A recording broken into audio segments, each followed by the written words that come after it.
whether it's churches or clubs after school, and there's the jocks and there's the prom queens. I mean, I'm just kind of extrapolating from what I think Tocqueville would have admired about our culture, but I do think he would have looked at it fondly. Like, wow, that's kind of really cool about America. To disparage them as being like low productive agents of an economic zone is just ridiculous. And I think most Americans would reject that wholeheartedly and say, oh, my bad, I'm not a decathlon star. Well, okay, so what? Like, but maybe I'm doing something else. Maybe I'm in speech and debate. Maybe I'm the quarterback who then works for NASA. I don't know.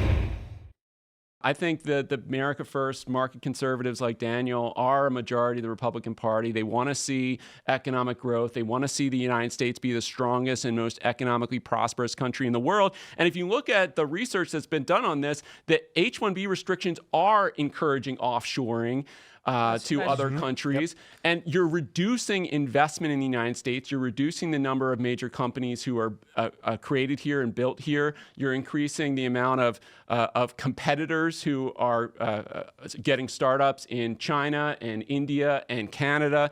And that's a bad thing for the United States. But the culture part is important. We should want the United States to be the most the hub of innovation. We're not an economic zone. We're a country. Especially because it is a country. What does that mean? What does that mean? What does that mean? We're a country with customs and a credo and traditions and a language. You know, we're all these things. Yes, we are. We are not a mere GDP generation. And assimilation is that. Dubai certainly. I mean, my brother just went to Dubai and he was like, it's dystopian over there. So I mean, listen, we're not Dubai. We're not Dubai, and we're not going to be Dubai because we have great tradition in assimilation. You should read Daniel's excellent report about assimilation. Sure, but that shows that assimilation is happening as rapidly or more rapidly than in the past. So the idea that the United States culture is not attractive to the people who come here is wrong. No, Our cultural supremacy is built on the fact that it is attractive to people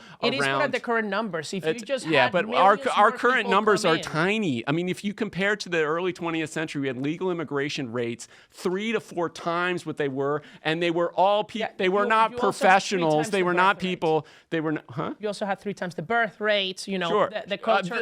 And who were the births? Talk to the computer scientists. Who were the births? Who were the births too? They were disproportionately to the second generation. The immigrants were having the kids. But the culture is important, and I think there are ways to the culture is not threatened. The United States is a testimony. Best culture in the world. And you could reduce that threat. I mean, you see it now with what happened on the college campuses with Hamas, right? And that is both homegrown and foreign grown. Mm-hmm. Sure. And how do you limit that, right? How do you limit people who actually work for the CCP coming to the United States? I see American leftists as a serious threat. It's a problem. They're the ones who are leading this Marxist takeover of our universities. I completely agree with that. I don't see it as the idea that is homegrown or foreign grown is I think it's inaccurate. both. But I think it's important to have a filter, and that's how you actually protect the culture. You do have a stronger filter than you do today. Why do you think it's both? You can go back almost 40 years, but way before we had any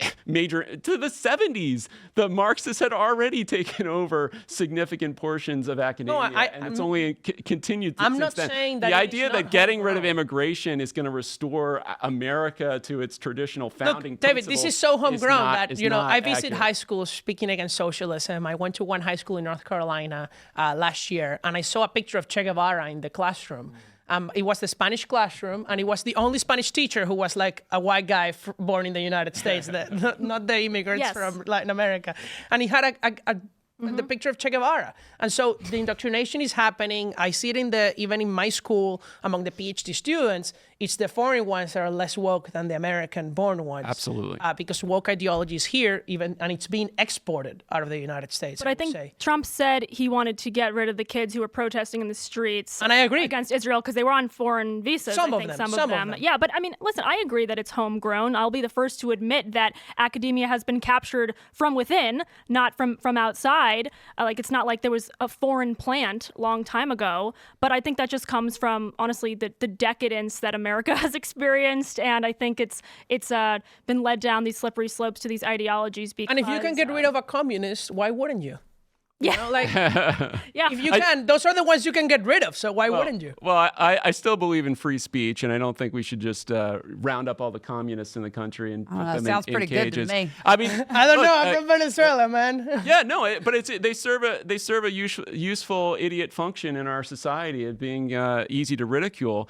But I mean, look, the idea again that our culture is going to lose embraces the idea that our culture doesn't have vitality, that it isn't able to defend itself. And that's wrong. I think, as you mentioned, I think immigrants are actually helping in this respect if you know, what Daniel is saying about these people who have direct experience with communism, they know it doesn't work. Yeah.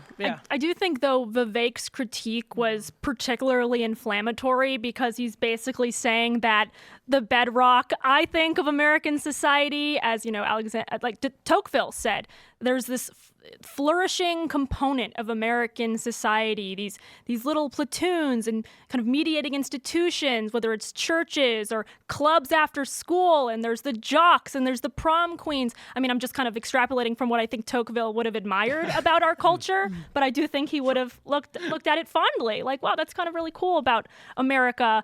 To disparage them as being like low productive agents of an economic zone is just ridiculous. And I think most Americans would reject that wholeheartedly and say, oh, my bad, I'm not a decathlon star. Well, okay, so what? Like, but maybe I'm doing something else. Maybe I'm in speech and debate. Maybe I'm the quarterback who then works for NASA. Yeah. I don't know. No, I completely agree. I completely agree with that.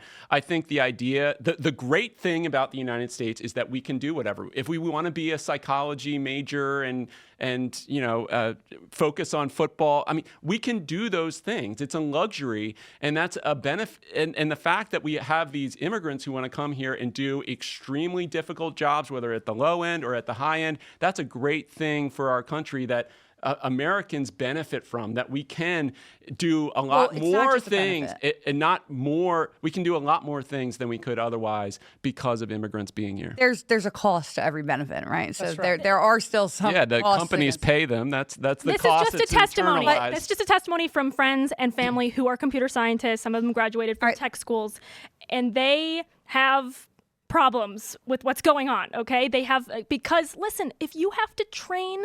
Like, if you have to hold the hand of someone who came here from abroad to train them, that's going to foster resentment in a native-born STEM worker. I can understand It's going that, to say, like, oh, let me walk you through the job that you were paid for. What?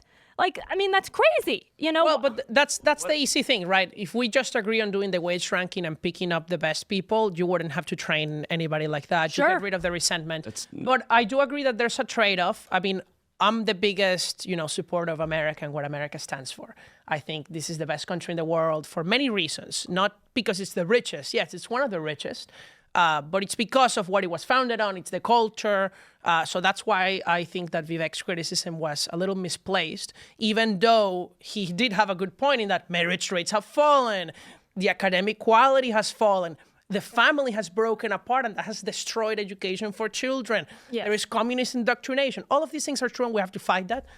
But I do think that immigration, uncontrolled and not properly done, can present a threat. And we saw that over the Biden administration, not because of the H1-B visa program, but because of the illegal I do think crossings. the emotional reaction from the MAGA base was a little confusing, because here all this time I'm thinking of the paradigm of the culture's broken. It's degenerate and we hate it and the culture's messed I think up. Vivek was right. I didn't think he said anything wrong. I have no problem with what he said. I have more problems with something like what you would say, that we can just have unfettered immigration, especially because I actually have a soft spot for H1-B workers, right? We have these seasonal employees, right? And everybody's these low wage workers. And so I've known, doing immigration casework back in my old congressional days, I would help these people get these H1-Bs, and we would have seasonal landscapers and things like that. They'd want to help put Christmas lights up or mow your lawns in the summer. And they would put out ads, literally ads for $30 an hour, and we couldn't get anybody to fill them, or they'd show up for one day and need to dig a ditch and quit. We see that even with the Postal Service, right? The Postal Service is having a very hard time retaining employees because nobody wants to walk around carrying a heavy bag. We're kind of entitled, right? So if you take the people that are coming in on the H1-B, and some of these businesses, because that's capped, can't keep their businesses afloat. I had several in Pennsylvania that were really at the brink because they didn't get the lottery of keeping their business afloat. So now you're talking about unfettered H1-B, right? And these higher skilled, I would say middle skilled workers. And then you have these low skilled workers, right? That are coming to really do the jobs that we're paying people to sit at home that they could do them. Like we're paying people on welfare that are able-bodied men to actually go out and do the jobs. The Americans don't want to work hard. And that's what I've seen. Like, and I hate to say it because I see a lot. I mean, yes, like there are people, I'm not saying all, but there are definitely people, they don't want to dig ditches. They don't want to be out in the blazing sun cutting down trees. Sure. Not a lot of them do. They certainly don't want to be carrying around heavy mail bags because the U.S. Postal Service is clearly having a shortfall in hiring and retaining employees. So if you want... now people are making the argument they want the lower skilled workers to come and keep everything going, and now you want all the medium and higher skilled workers to come over and do that. What are we going to have left for Americans? Well, it's not a replacement thing. Like, just the economy grows when there's more people in general, right? Because there's more businesses. There's not a fixed number of jobs. You pull this up. I pull up Gavin Wax's. I just put it up there. But these people are constantly in everybody's DM saying, I graduated from university with a 4.0 master's degree in cybersecurity in 2020. I can't get a job, not even an entry-level job. Been middle-aged, white, homosexual male. Heterosexual, sorry. Thanks for watching this clip from the Culture War podcast. We're live every Friday, 10 a.m. to noon, so subscribe and come hang out.